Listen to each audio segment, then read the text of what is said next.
Perkenalkan, saya Budi Santoso. Dalam kegiatan program kerja pertama kegiatan individu ini, saya akan mengangkat budidaya ikan lele menggunakan plastik UV setebal 2 mm. Nah, seperti yang kita ketahui, banyak material yang dapat digunakan sebagai bahan untuk membuat kolam ikan. Hal ini akan berakibat juga pada meningkatnya biaya yang disediakan untuk membuat kolam ikan itu. Nah, sedangkan untuk pembudidaya pemula, pertimbangan efisiensi biaya untuk pembuatan kolam lele ini menjadi pertimbangan utama.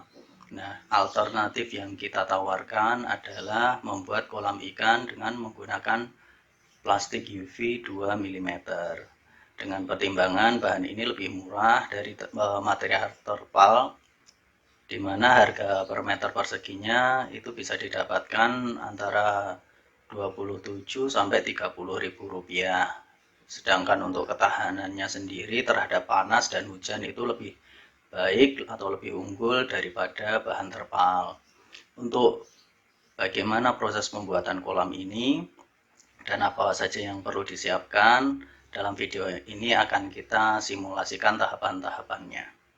Kita akan membuat ukuran kolam, lebar dan panjang kolam kita sesuaikan dengan plastik UV yang kita miliki atau yang kita beli. Untuk kedalaman sendiri, kedalaman kolamnya sekitar 30 sampai 40 cm.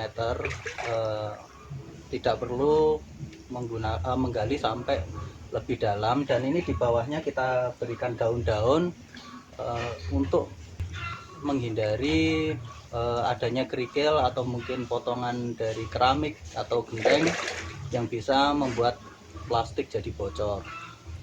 Untuk pemberian daun ini sebenarnya opsional saja. Jika memang tanahnya bagus, tidak ada kerikil, tidak perlu diberikan daun-daun kering seperti ini. Tapi jika memang banyak kerikil atau pecahan genteng, maka perlu dikasih lapisan daun kering supaya plastik lebih tahan lama.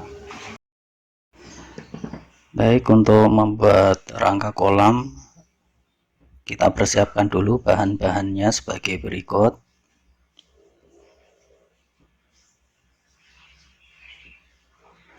Setelah bahan kita persiapkan, kita potong bambu sesuai dengan ukuran panjang, lebar, dan tinggi kolam. Lalu kita pasang di sekeliling kolam, lalu kita kuatkan dengan dipaku pada sudut-sudutnya.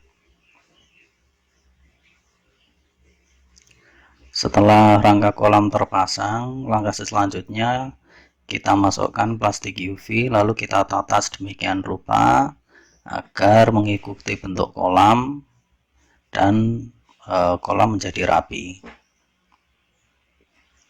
Setelah kita pasang plastik UV, maka kita perlu memperkuat pada tepinya agar plastik UV tidak bergeser. Kita paku di tepinya, lalu untuk bagian dalam kolam kita rapikan agar nanti air bisa mengisi ke seluruh permukaan kolam.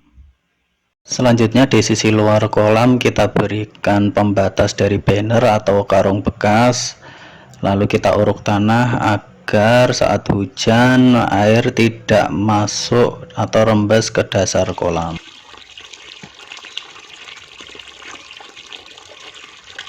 Baik, ini adalah salah satu contoh dari kolam pembesaran ikan lele. Setelah 4 bulan kemudian, ikan lele yang diproduksi sudah siap untuk digunakan, disuplai untuk konsumsi atau diolah lagi menjadi bahan olahan makanan lainnya. Ini contoh lele yang sudah berusia sekitar 4 bulan.